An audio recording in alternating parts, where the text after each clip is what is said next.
My name is Grace Holloway. I'm 73 years old. A widow.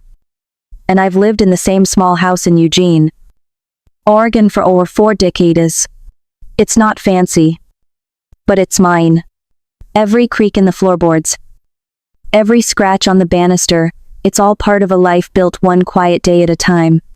Since my husband passed, life settled into a rhythm. Morning coffee at 6.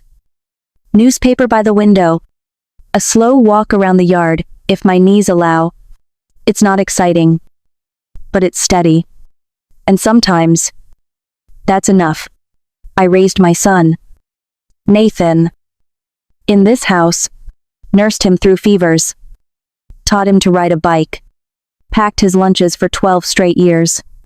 I still remember the sound of his little feet running down the hallway. But children grow up, and somehow, the space between you grows, too. These days, he visits mostly out of obligation, and not often. When he does come by, there's always a quiet expectation hanging in the air. Like he's waiting for me to hand something over. My time. My home. My savings. The last time he visited, I told him, gently, that I still had some money set aside. I said it because I wanted him to know I was okay. That I hadn't lost everything along with his father. But he laughed.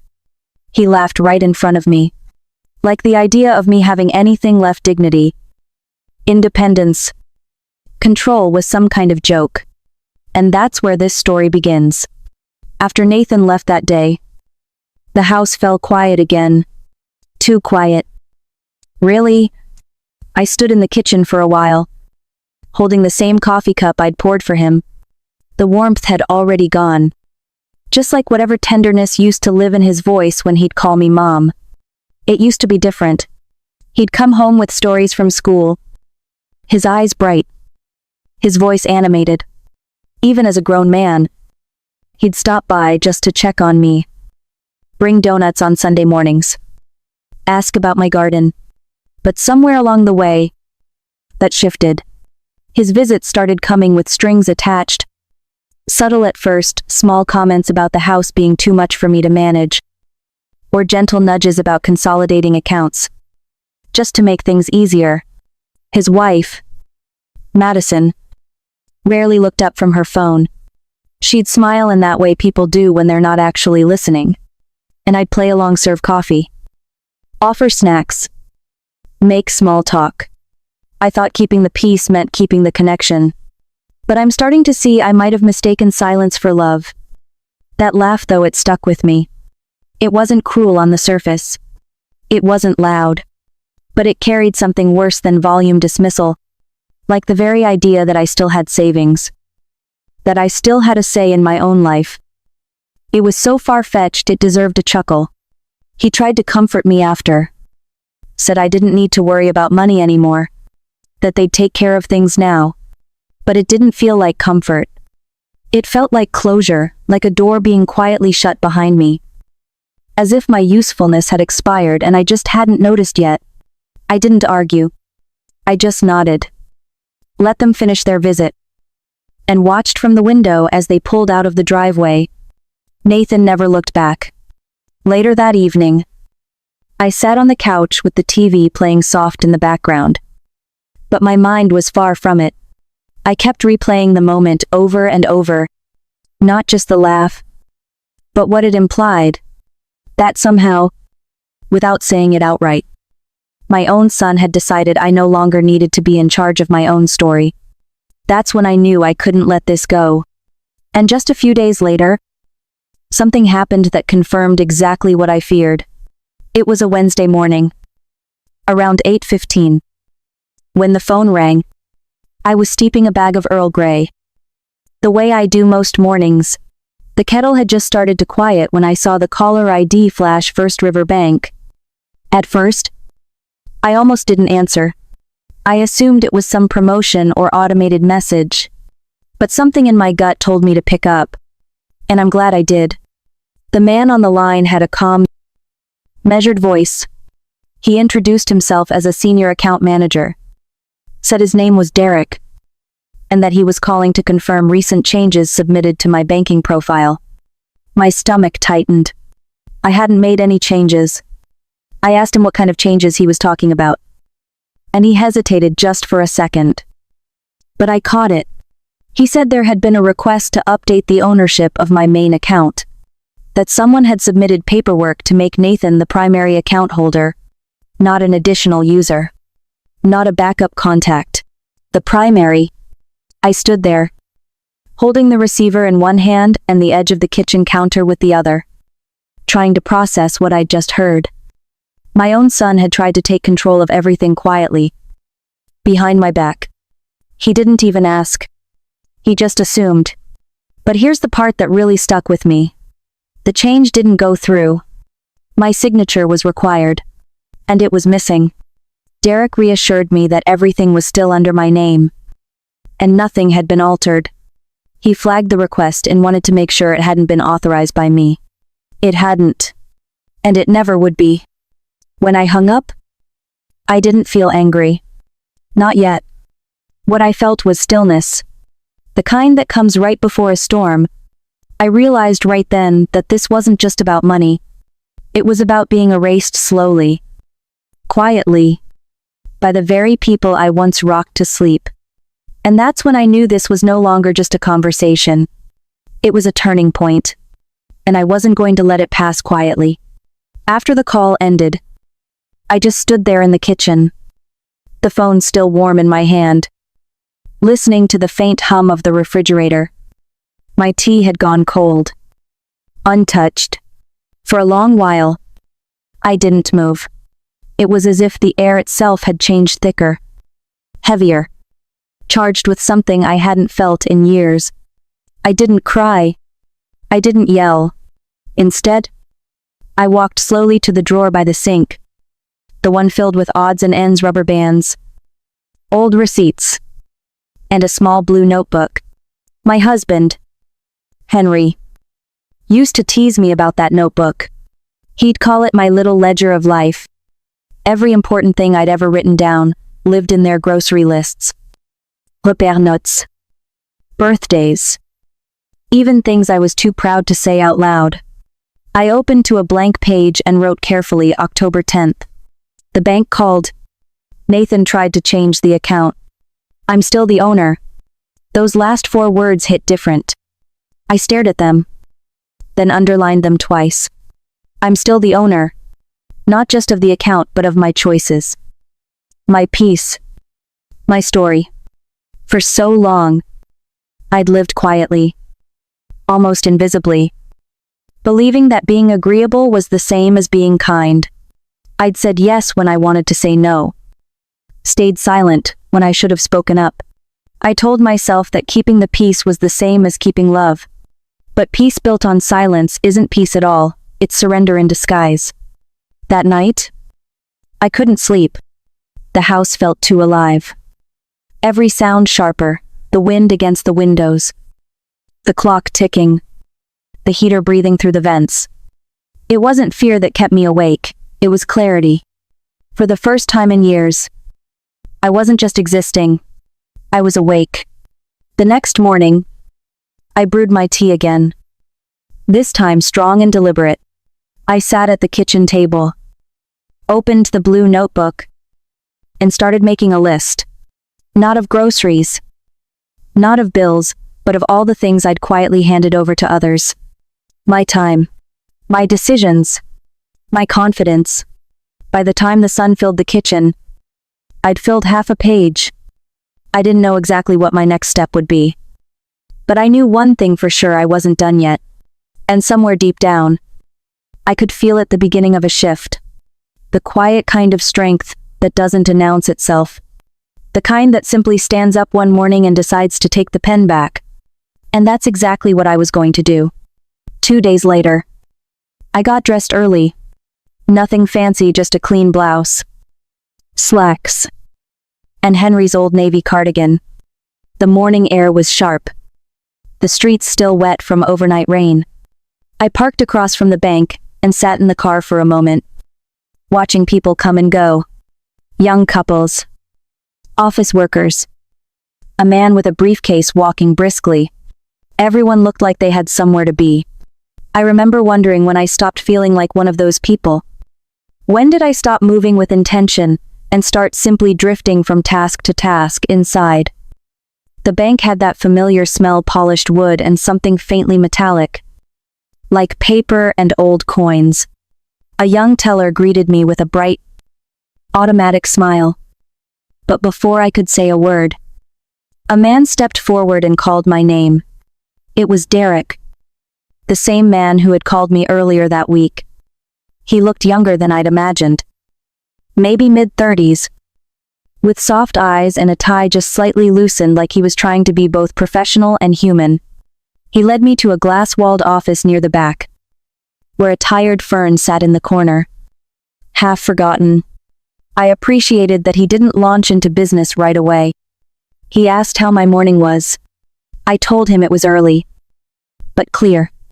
That seemed to be enough. Then he pulled up my account, tapped a few keys, and confirmed what I already suspected. The request Nathan had submitted wasn't a minor update.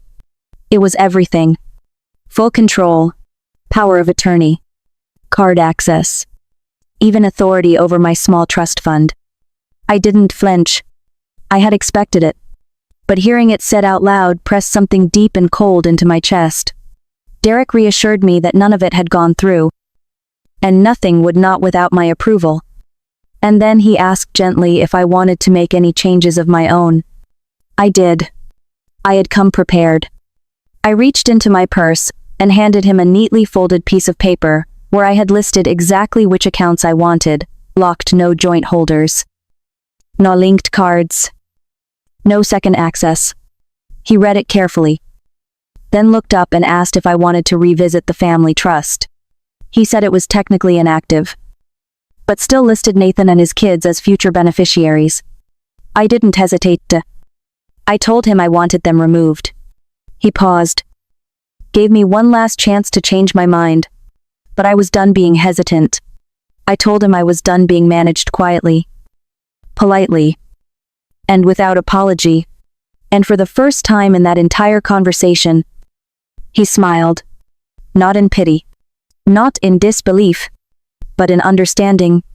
We finished the paperwork in silence, the kind that feels like clarity, not tension. When I walked out of that bank, something had shifted. The house felt different when I returned. Still quiet. Still mine. But no longer full of shadows. And I knew, with absolute certainty, that I had just closed one door and opened another. It was 2 evenings later when the doorbell rang. I wasn't expecting anyone.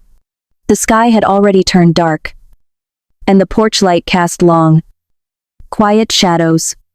When I peeked through the window, I saw Madison standing there, my daughter-in-law. Oversized coat, sunglasses, as if she didn't want to be recognized.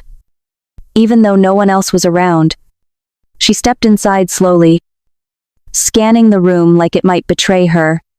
I offered her tea, more out of habit than hospitality, and we sat across from each other at the kitchen table, just the two of us. With a silence neither of us quite knew how to fill, she started speaking in that soft, rehearsed voice, the kind people use when they're not sure how much you already know. She said Nathan had been stressed lately. Work issues, planning for the future. That everything he did was out of love and protection. That word again, protection. Funny how often people use it when what they really mean is control. She tried to smooth it over, saying I'd always talked about building a legacy, that this was just part of that. But I didn't need to ask questions. I already had answers. The paperwork, the request, the bank, all of it confirmed what I'd quietly suspected for years. What she didn't say, what she never admitted, was that they were hoping I wouldn't notice. That I'd be too old, too slow, too grateful to question it. But I did notice. I always have. I told her what I knew. Plainly. About the accounts. The trust. The attempted change of ownership. About how it felt to realize the people you love most have been planning your exit before you've even left the room. She froze. There was no spin left. No explanation that could undo what had already been done. I reminded her of the help I'd given them: medical bills, mortgage support, all the quiet generosity that had gone unacknowledged. And yet, despite all of that, they still thought it was okay to remove me from the story of my own life. Her response wasn't apology, it was threat. Subtle, but unmistakable, that I'd regret pushing them away. But she was wrong. I didn't regret any of it. Not then. Not now. When the door closed behind her, the house didn't feel colder. It felt cleaner. The next afternoon, something unexpected happened. My phone buzzed, and when I looked at the screen, I saw a name I hadn't seen pop up in a while. Anna, my granddaughter. 17. Bright. Busy with school and friends and a million other things. She wanted to visit, said she was just checking in. But I could hear it in her voice, something was different. And when she showed up, I knew. This wasn't just a check-in. It was something more, and I was ready to hear it. Anna showed up that afternoon with the same nervous energy I remember from when she was little and used to sneak cookies before dinner. But this time, she wasn't hiding crumbs behind her back. She was hiding something heavier: worry. Maybe even guilt. She hugged me a little tighter than usual. Held on just a second longer. And I didn't ask questions. I just baked some fresh cookies, poured her a glass of milk, and let the warmth of the kitchen do the talking for a while. We chatted about school, her art class, the colleges she was dreaming of, ones far from home. There was something in her eyes when she talked about leaving. Like she wasn't just running toward something new, but away from something familiar that didn't feel quite right anymore. And then, her voice shifted. She grew quiet. Told me Nathan, her father, had been acting different. Tense. Distracted. And he'd been muttering things about the bank. I didn't sugarcoat it. I told her what he had done. Not with anger or bitterness, just with honesty. I explained how he had tried to quietly take control of my accounts. How he hadn't trusted me to manage my own affairs. And how that trust, or lack of it, spoke louder than any words ever could. Her eyes widened. She looked like a child again, trying to understand the adult world without a map. She said she didn't know, that she thought I was just helping them, like I always had. That's what her dad had told her, that I was being unreasonable, difficult, even selfish.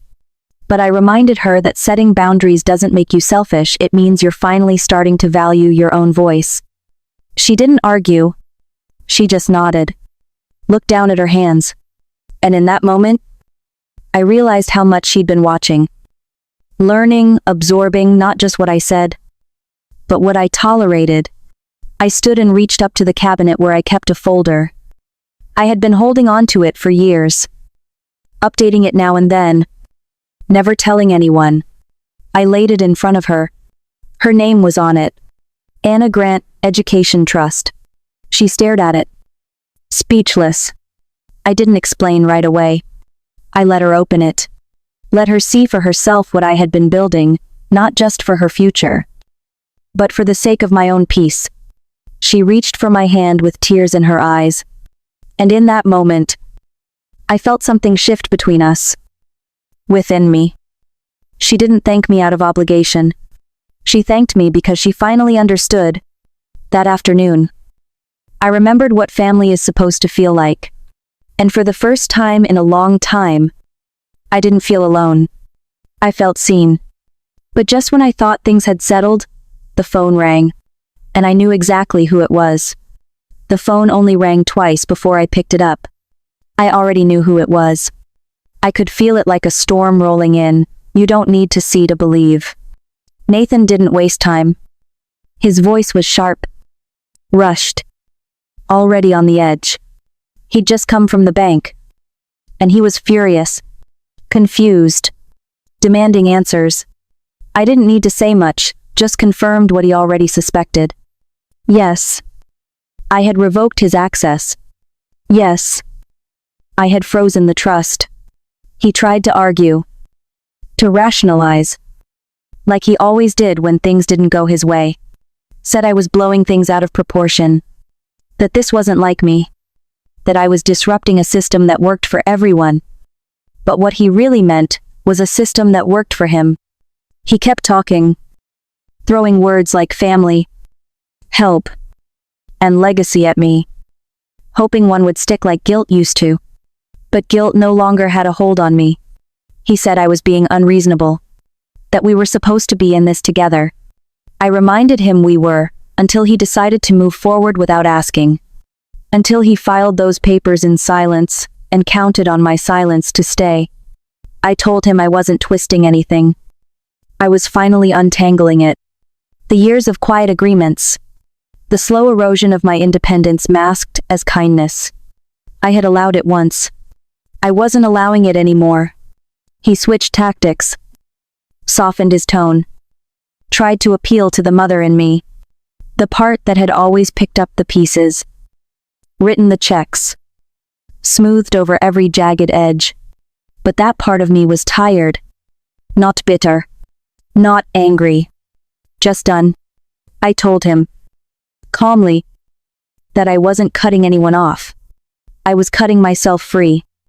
He didn't like that. I could hear it in his silence. Then came the final card, the warning. He said I'd regret it, that I was acting out of emotion, that I didn't understand the consequences. But I did. I told him the truth. I had been swallowing for years that I regretted every yes I'd said when my heart screamed, no. And when I hung up, there was no shaking in my hand, no doubt in my voice, just peace. The next morning, I drove downtown. Not to the grocery store, not to the post office. Tome lavier, because some decisions don't need permission. They just need courage. And I was finally ready to put mine in writing. I walked into Martin's office just before 10 that morning. It smelled like lemon polish and quiet resolve. He greeted me with that steady calm he always carried. The kind that said he'd seen families rise and fall and rise again. I told him I was ready. I wanted everything updated, no loose ends. No unclear intentions.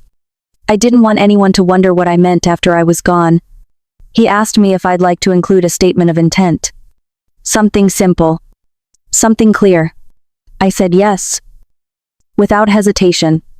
I already knew what I wanted to say. I wrote it carefully. Each word deliberate. My hand steady. It wasn't long. Just a single line that carried the weight of everything I'd come to understand. I wrote that Anna never asked me to disappear. Martin read it and nodded. Like he knew it was more than just a sentence. It was a boundary. A truth. And a legacy in itself. We finalized everything that morning, the trust. The new will. The beneficiaries. Each signature I laid down was like stitching up something that had been left open for too long. When it was done, I didn't feel lighter. I felt solid. Rooted. Certain. On the way home, I stopped at a little cafe Tom and I used to visit when we needed a moment to breathe. I ordered black tea and sat by the window, watching the world go by in shades of soft, blue and gold. It was quiet. Not lonely. And for once, the quiet wasn't asking anything of me. When I got home, I found something unexpected. An old envelope in Tom's handwriting tucked in the back of a drawer labeled, "For when it matters." Inside was a note. Just a few lines. He told me the house and the money were never the legacy.